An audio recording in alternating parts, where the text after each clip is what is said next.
Hello लोगोफोर, welcome back to माय YouTube channel. तो लोगोफोर, दिनै मोनसे गोदान भिडिअ लानानै फैदों आरो दिनै आं नोंथांमोननि गेजेराव दोंसे खन्थाइ आवरायनो सानदों। बे खन्थाइनि मुङानो जाबाय मानास आरो बे खन्थाइखौ आं गावनो सुजुदों। बे खन्थाइखौ 2020 आवनो सुजुदोंमोन लोगोफोर। 2020 नि जानुवारिनि 25 डेटआव सुजुदोंमोन। तो माबाफोर आंनि बे खन्थाइ आवरायनायाव माबाफोर गोरोन्थि जायोब्ला निमाहा होगोन होननानै मिजिंथिनाय थाबाय।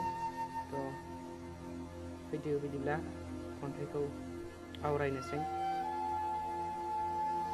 मानास मानास मानास, बेसेबांबा समायना रमायना मानास, समायना सोमखोर हायना,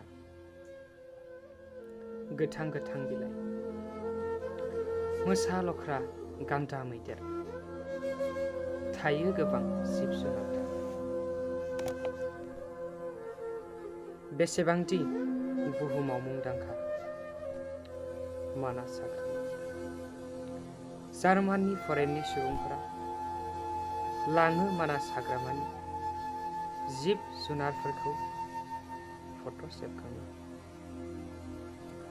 हिमालयनिफ्राय ओंखारख्लायबोनानै मानास हाग्रामानि गेजेरजों बोहैलांदों बेसेदि स्राय स्राय दैमा दैसा।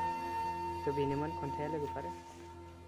तो खन्थाइनि गेजेरजों बेखौनो फोरमायनो थांदों जे जोंनि बे मानास हाग्रामाया जोबोरैनो मुंदांखा आरो बे मानास हाग्रामायाव जों गोबां रोखोमनि बिफां लाइफां, साहा बिलाइ आरो गोबां बायदिसिना जिब जुनार जों मोननाय जायो। तो बाथ्राया बेनो। आरो बे आंनि बे खन्थाइ आवरायनायाव माबाफोर गोरोन्थि जादोंब्ला गोरोन्थियाथ' जाखाबाय, आं मिथिखागौ, मानोना आं प्रफेसनेल खन्थाइ आवरायगिरि नङा। स' थेवब्लाबो जा एसे हायो बेखौ आवरायनानै नोंथांमोननि सिगाङाव दिन्थिबाय आरो माबाफोर गोरोन्थि जादोंब्ला आं निमाहा होगोन होननानै मिजिंथिनाय थाबाय। स' दिनैनि भिडिअ'आ एसेनोसै आरो नेक्स्ट लोगो मोनबावगोन गोदान खन्थाइ लानानै। गोजोन्थों।